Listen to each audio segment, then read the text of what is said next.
What's up YouTube? My name's Quickie, welcome back to the channel. Today is Friday, so he's back on the case. I've already lost like an hour this morning. An hour to travel 7 miles on a dual carriageway in Plymouth. And stupidly enough, when we got there, it's like you're just stationary for ages, and then it all starts moving and you get to the front of it and there's nothing there. There's no accident, there's no one broken down, there's no caravan on its side, there's none of that. It's just like somebody decided to stop for an hour. So what are we doing? Right, first jobs is I want to get this ready for Dyno Day Part 3. So it means we're getting on with the jets and we can have a bit of a yap about stuff whilst we're doing it. Are you one of them? Yes, you are. Awesome. I've lost my other... I can't find my favourite ratchet. It's not that one. He looks an awful lot like that, but it's bigger. And I can't find it. I did have a tidy up and I don't know where I've put it. It's probably in the van or something. So anyways, yeah, we need to get this ready for Dyno Day Part 3. And there's been quite a few people asking questions. So I'm going to do my best. I've got a list of the questions and stuff, so we're just going to have a yap, and I'm going to try to explain it all as we go, because I need to get stuff done. Reason I'm doing the jetting first is I don't want any surprises, so if I can get this all changed, see look, that's why I don't like it. It stops every once in a while. Click properly. Oh, come on, just... I want my other ratchet back.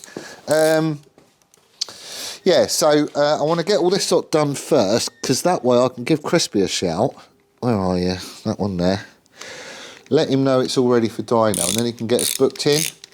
Come on. Because he's starting to get busy, because obviously summer's coming. Loads of people want their bikes doing and whatnot. So the sooner I get all this lot done, then the sooner I can tell him it's done and it's ready, and he can get us booked in. I'm hoping we can go sometime next week. I don't know, it'll be in the morning if it's a weekday, or maybe on a Saturday. So, that is why it's job 1. Curiously enough, I thought with pod filters on, and not an airbox and all the rest of it, it would be a doddle just to have the float bowls off with it in situ, but you can't do it. Well, you probably could, but I can't. One, you need the fingers of a gynecologist to be able to get in there. But the trouble is the centre 2 carbs, the screws in the middle, you know, the sort of left-hand one for that side and the right-hand one for that side, furthest towards the engine, you just cannot get to them. And even if you could, then, oh, come on, when it comes to changing the jets out, you can't get a screwdriver in there. So you still got to pull the carbs and monkey about and stuff. But at least you're not cocking about with all the rest of it. And once we've got him off, we can change the jets with it, just sort of sat like that, leave all the cables and that connected, and we just have a go. Move him over to one side, and we should be good, I reckon. Right, I've already done the other side, but I've been trying to explain this, and I keep going around in circles and getting it. Yeah, I'm not explaining things very well, so bear with me. Bring him over here, and we can do these ones. What are you hanging up on? Right, there we go. Okay, so if you want a good, if you're new to carbs and new to working on bikes and all this sort of stuff, there's a video I'll point you towards, which is by Andy. Randy's Motorcycle Obsessions. I saw this video quite a long time ago and it just explained carbs to me really, really simply. I hadn't quite got it up to that point, but just the way he explained it was brilliant. So I'll stick one of those cards up. If you don't quite get how they work, go and watch that video and then come back. It's all right, we'll wait for you, it'll be fine. But anyway, given that you've got an understanding as to how a carb works and what's going on and all that other sort of stuff, then obviously the trick is to tweak it and adjust it and rejet it and all that sort of stuff So it's working at its best. At the end of the day, that's all tuning is doing. Just getting everything working as efficiently and as safely and as sensibly as possible, really. And everything affects it. So, you know, what filters you've got on it, what can you've got on it, you know, all that, it all changes stuff. Now on this one, we obviously stuck the DynoJet kit in and they went, it'll work, do this and it'll go. And it does go, but it's not optimal. And that's what we're looking to improve. So the first, if you think about a carb, the first tiny bit is like down to the air fuel mixture that you've got going in. And that is basically just feeding in through the pilots. Okay. So that first bit will take you up to about 20-ish% of your throttle-ish, something like that. And then from that point, so from 20% to sort of 75, maybe 80, you're influenced by the slides, the needles rather. So as the needle withdraws out from its hole, you get them in different profiles. The DynoJet ones are really nicely tapered, whereas the stock one's got a definite step to them. But obviously as you're pulling the needle out the hole, that taper determines how much fuel's coming out past your main jets and stuff. But it is still limiting it. And then you get right up the top, so 80 to 100%, you are running full bore on literally the main jets. Pilot jets are still contributing to all of this, all the way through the rev range, obviously, because, you know, there's nothing blocking them, basically.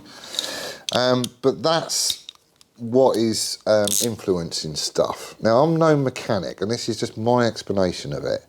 But having a chat with Crispy about how we're going to tune it, he's quite set on how he wants to do it, which I'm quite happy to be led by, because he knows what he's doing. But what we're going to do is concentrate on getting the main jets sorted first, because that's a given, isn't it? You take it up to 80 to 100%, you are just running maxed out with as much fuel going through the main jet and the pilot jet as you're ever going to get, and the most amount of air going through it.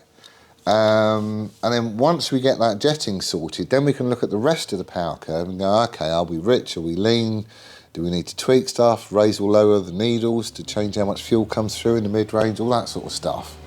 And you can start goofing about with it, but you need to have a plan. And this is how he wants to do it, which is fine by me. So if I get,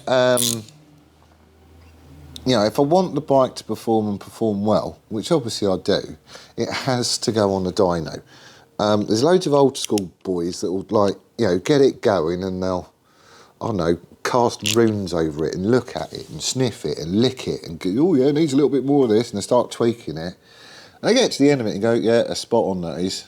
And yeah, it probably does sound all right, but you don't know. Whereas you stick it on a dyno, you've got real numbers and a graph that you can look at. You know, okay, that's, you know, we're rich there, or we're lean here, or there's a big hole here, what's causing that? Or putting this other exhaust has changed it to this, and, you know, you can start tuning it specifically for the bike that you've got. So like when Crispy makes these kits available, for example,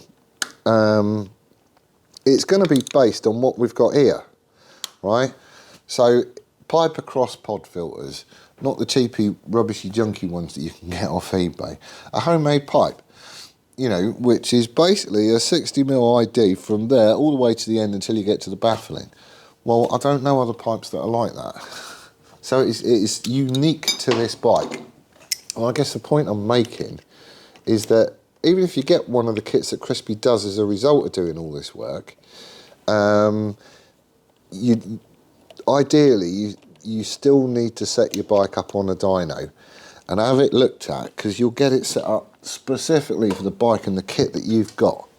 And it's the only way really to know. It's money well spent. I mean, like, if you're running it lean, you know, that's not necessarily a good thing. But if you're also running it rich, I mean, especially with petrol prices the way they are at the minute, it might be a safer tune and all that sort of stuff for the engine, but you're not doing yourself any favours, are you? And if you're running too rich, you can get rich misfires and all sorts of stuff going on. So it's worth doing. You know, you can, if you think about it, like if you're running rich and you have the bike a year, well, I mean, the extra cost in fuel alone is going to be way more than what the dyno's going to cost, isn't it? Plus, it will just be more fun to ride. It will just be better. So why wouldn't you do it? Come on. Did you up, didn't I? Come out here a bit. There we go.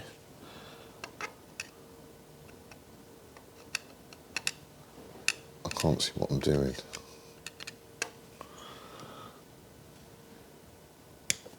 There we are.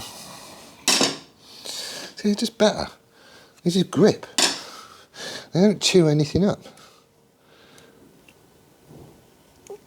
Right. Go there. 114. So if I was to stick the, I'll get a copy of the dyno from when we first ran ASBO up. When he was still purple, he still had an airbox, he just had that wish cannon. We just got him through his MOT and got him going, basically. He did get dynoed at McPherson's, and this is the run. Now I'm going to have to stretch this a little bit just to lay it over top of what Crispy was doing the other day. But basically, they've got the same dyno, right?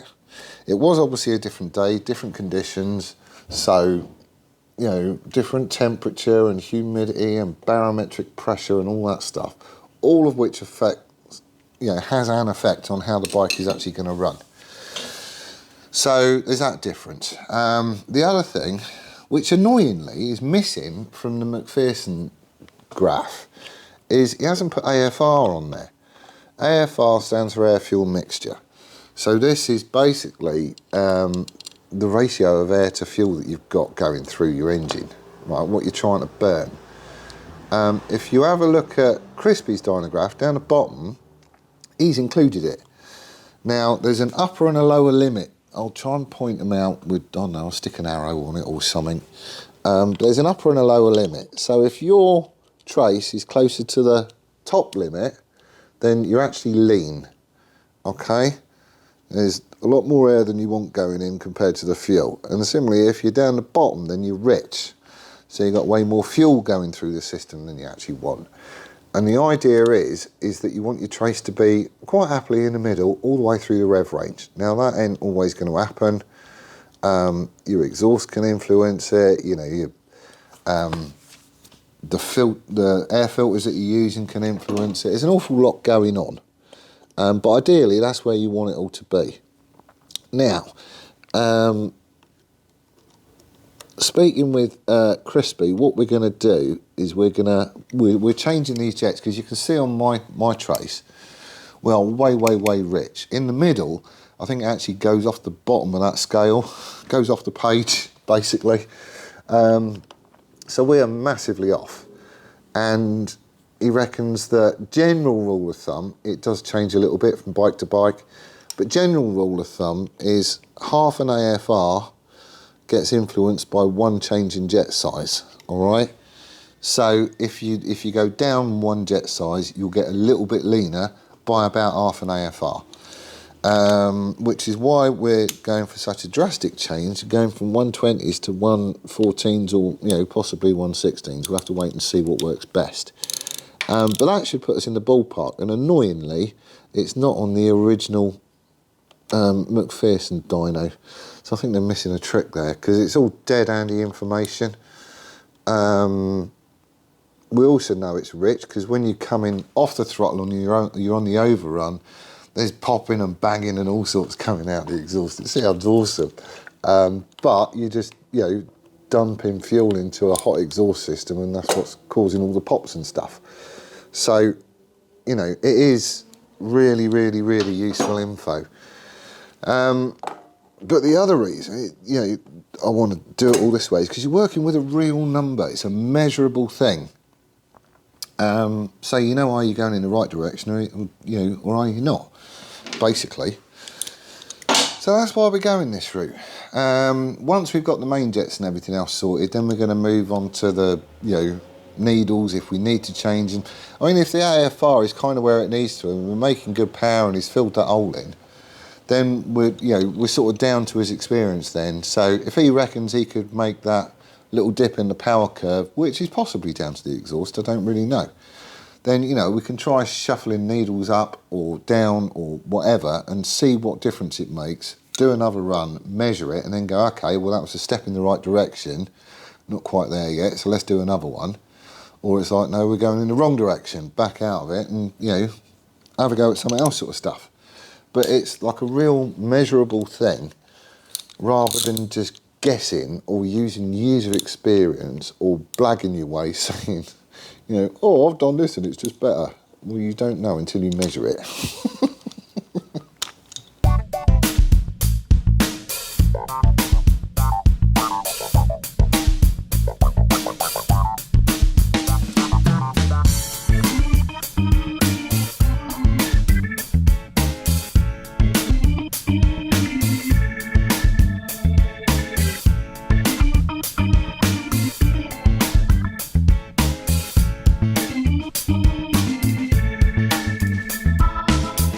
Right, I've just spoken with Crispy, just to let him know that everything's all good and set to go. I'm not sure when we're going to get in. I don't really mind because there's other stuff that I could be getting on with and stuff as well. But Ben, who is Crispy's oppo in the shop, he's off to Italy for a few days next week, and it's half term, so his missus is going to have plans and all that sort of stuff. So it might be next week, it might be the week after. You know, I don't really mind. We just work around him, basically, at the end of the day. There's other stuff I can be getting on with. So that's what we're doing. But it is all ready for another spanking on the dyno. I am very tempted, just to run it up and see if it makes a difference. Right. So next job is going to be the fuel tank. I want to get it done, just because that way we can run the bike on a dyno with the fuel tank in place and all the electrics is safely tucked out the way and all that sort of stuff. So I've had the vice off the mill because we're going to be doing this straight to the bed. Just putting the drill chuck in. I think I've got a way of doing it. Basically, where is he?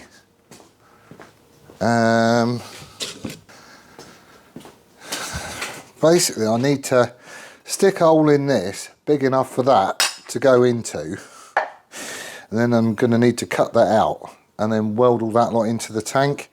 What size is this? 53mm and change. So I've got a 50mm hole cutter.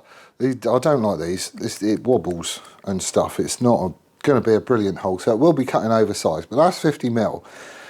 The idea is I've already centre popped this in the middle. I need to scribe a circle, 108mm, which is the opening in the top of the tank, just so I've got a line to go to afterwards, sort of thing. And then we're going to shove a 50mm hole in the middle of it, which will probably come out as like 51 or something, and then I'm going to finish it off with a boring head.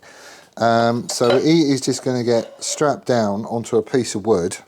He's going to go in there, and then we'll just crack on and see how far we get. I am going to need to machine some of these threads down, because I don't want any threads showing. We're going to have a little gap at the bottom where an O-ring can sit, just to stop any moisture and that getting in and rusting threads, because this is steel. But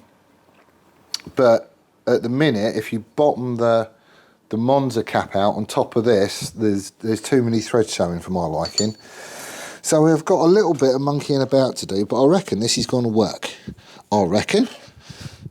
I mean, you know, if it doesn't, I've got some more steel. We'll just have another go doing something else, eh?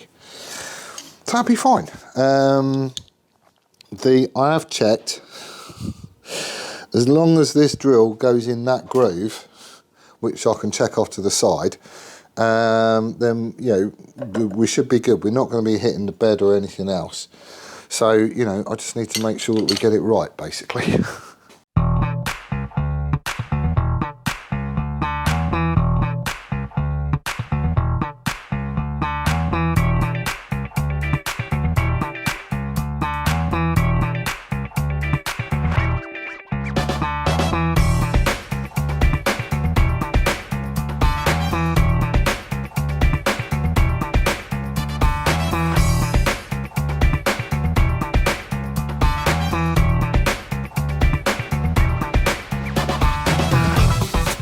That's the majority of the hole done. Considering it was a 50mm hole, and this is 53.08 or something, I've only got about 1mm to take off. So these things wobble about like anything. That's like 2mm extra come out of that. Right, let's have this off. We'll get the boring head in place. Oh, come on. Oh, the lug's coming loose.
It's not a perfect circle, but it's a circle.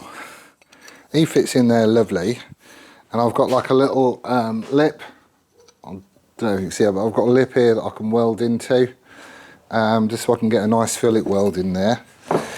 He fits in that little dip in there. And if I put a straight edge across the top of it, he is completely flat. I'll get you a picture of this because it is quite good. But curiously enough, you look down the hole, and the filler isn't in the middle of it. It is very slightly forwards. Again, I'll get a picture and show you. Doesn't really matter at all. All this is going to get sealed up and stuff anyway. And I want this to be in the middle of that sort of raised bit on the outside of the tank. I don't want to set this in the middle where the filler is. It's only off by like, I don't know, 4mm, something like that. But I want the cap to be smack in the middle of this. So that's how we're going to be doing it. Like that. And then he is going to go on top.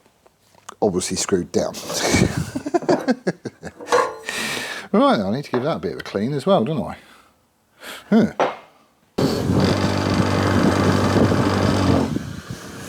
Right, no, I haven't got my safety squints on because I forgot them again.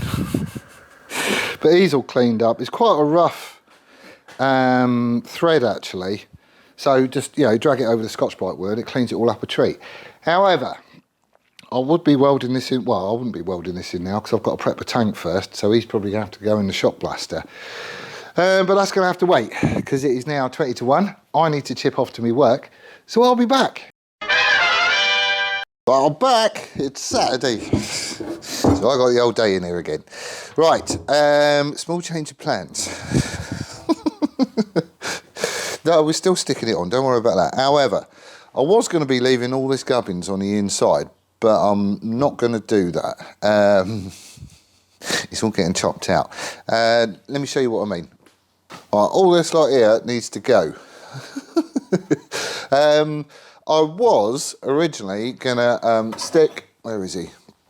Stick him in there and stick the filler cap on top of it and blah, blah, blah, and leave all this in place. Reason being, whoever gets the bike at the end of the day, whoever wins it, if they wanted to stick a regular fuel cap on there with a key, they could chomp out the bit that I did. You'd obviously have to respray it, but you could chomp out the bit that I did, and all the fixing points and the breathers and all that sort of stuff is all still there. So they could just run with it. However, that ain't gonna work. All this lot is nasty as, it all needs to be cleaned up, which means I'll probably shot blast it actually. You know, because I need to clean this seam in here up so I can basically weld it. I don't want to get in there with a grinder because the tops of these tanks is like dead skinny. So it's probably going to go in the shot blaster. But all this would need to get cleaned up just so I could weld it. And I wouldn't leave that like that anyway, that's just nasty as. The only trouble is, when I plate that bit over the top of it, there's going to be bare steel in here that's been near a welder, it's got hot, it's going to start to rust. So it would need to be painted and protected. And because you've got the return over here with a fuel neck in, you would never get in there to paint it. So, you know, it's just going to rust, which I'm not happy with. And there's also a couple of holes that we would need to be dealing with as well. So this one here is just the breather. The fuel cap sits down on this with a rubber seal and it seals against here, but as you are using fuel level drops and you need to replace lost fuel with air, which is what that one is. This one over here on the left hand side, as you're sitting on the bike, that's basically a drain hole. So if you leave your bike out in the wet or anything else, the rainwater hits this bit and it will seep behind the seal on the fuel filler, and it'll all collect in here. So this bit is raised up and this channel around here basically gathers all the water, and as your bike's on the left hand side, when it's on a side stand, all the water will trickle down here, go through that hole, and there's a pipe in there that basically comes out the bottom. Where is he? There he is. Comes out of this hole here, and then you just have a hose that goes down to the ground. And it's just somewhere for the... Oh, hello. It's just somewhere for the water to go. But we're going to need to consider all that stuff when we chop all this lot out. If I'm sealing this up, I don't need the drain hole, which is fine. And the bottom of the fuel filler, he does have an air bleed hole in here as well, which I'm probably going to open up to match that size, just because that way I know it's all good. And you know, we're not throttling anything. But then all this is just going to be plated and welded in, so no water's going to get in there anyway. But I need to chop this out, and I need to get rid of that pipe, and I need to drill it out and weld it in the bottom as well. So, how am I going to get him out?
Right, this is probably going to have to get body worked. Where I welded it, I just did it in a series of tacks.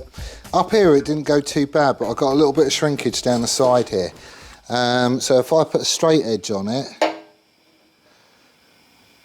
it's nice and flat up here, but there was a tiny gap on this plate up to that shoulder, and there it's fine. So where you weld it, and you're introducing your wire, obviously it's dead hot, and then as soon as you stop welding it all kind of contracts and shrinks down, and that inner plate has gone down just the tiniest amount. But if I keep on sanding, you know, with the DA and whatnot, this stuff is only like 1 mil thick. I really don't want to be, you know, taking it down anymore. But we'll have all this off, give it a quick squirt of primer just so it doesn't rust, and then I can body work it. But I'll be doing that another day. Let's just get rid of this muck. Right, the moment of truth. Oh yeah, I found my favourite ratchet again, look. You'll never guess where it was. I was working on the van the other day. It had like a fuel filter and a few other bits and pieces. And there's that gutter across the top of where the bonnet hinges. And it's dead handy for placing all your tools. I found a couple of screwdrivers, a ratchet, an Allen key. Oh, it's shocking. Right. Ignore the ring around there. That's going to get body worked. You're never going to see it. And it is the tiniest bit, but it still needs doing. So now we've just got, oh hang on, where's my O-ring? O-ring, excuse me. So this O-ring, I just wanted something on there just for it to sit down on and stop moisture getting in and getting to these threads. So it'll be greased up and all that sort of stuff anyway. But he'll sit on down the bottom. And then I'm hoping, come on, where's your threads? That this is going to do up, bottom out and be dead straight. I'm hoping.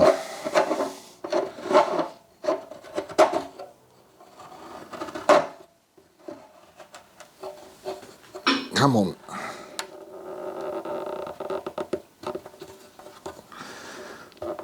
Right, he's bottomed out. How are we looking? Oh, yes. He's straight and he's proper tight as well. That'll do it. That'll do it. Everything clears. It's close. I mean, there's only, what, 1.5 mil gap, I suppose, at the bottom of the front of the hinge. So it ain't going to go down any more.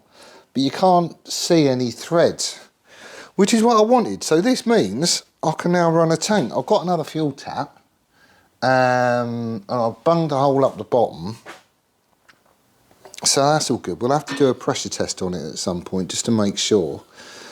And I can see that little line there of weld and whatnot.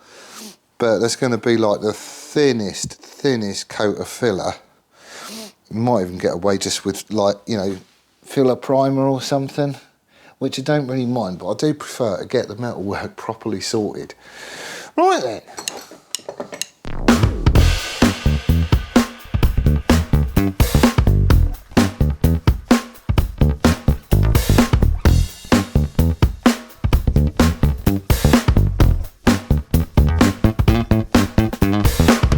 It's weird, isn't it? The more little bits and pieces that you put on your build, you know, just stupid little thing like a filler cap.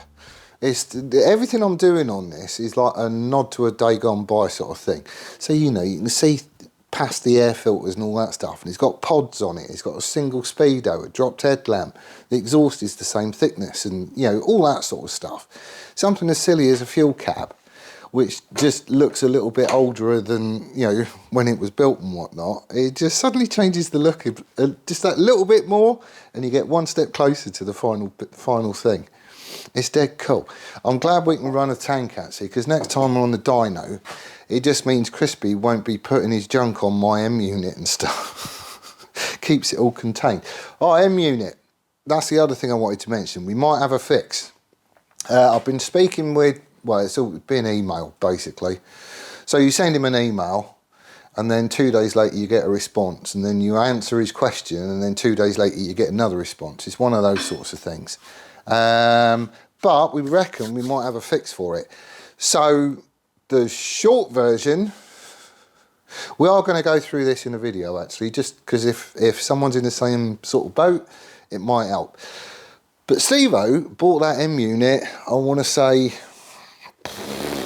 don't know, about 3 years ago, something like that. And the app that went with it and all that kind of stuff was from way back then. Well, the app and the firmware on these has all been updated since. So what mate has done is he's sent me a copy of the old app, which I need to install on my phone, and then hopefully that will talk to the M unit properly and we can Bluetooth stuff and, you know, just make sure everything's all good. If it is, then there is the option to do a firmware upgrade on the M unit itself. And you just do it via Bluetooth. And then once the firmware is updated on that, I can stick the new app back on my phone and we should be in business on the latest version with everything, you know, like all the bells and whistles and the programmability of it and all that sort of stuff. So we should be sound. But an old M unit won't talk to new app in a very good way. It will let you live it up, but essentially I'm doing that just by giving 12 volts to the lock thing. So I'm bypassing all the Bluetooth, and it just means I haven't got any of the functionality at the minute, which I want. So we're going to do that. I'll probably have a go at doing that on Monday. Haven't heard from Crispy yet, so I know I'm not in the dyno on Monday. But we'll give it a bash and we'll see if it works, because then I can hardwire that in and we can do away with my ignition key that looks an awful lot like a main fuse. It'll be fine. We'll just have to wait and see, won't you? Hopefully it works, but you know, there you go. But anyway, that's where I'm going to leave it for this one, because I am knackered and I need to go home. Do hope you're well and staying safe, and we will see you on the next one. Laters! Oh, I'm so glad I found you again.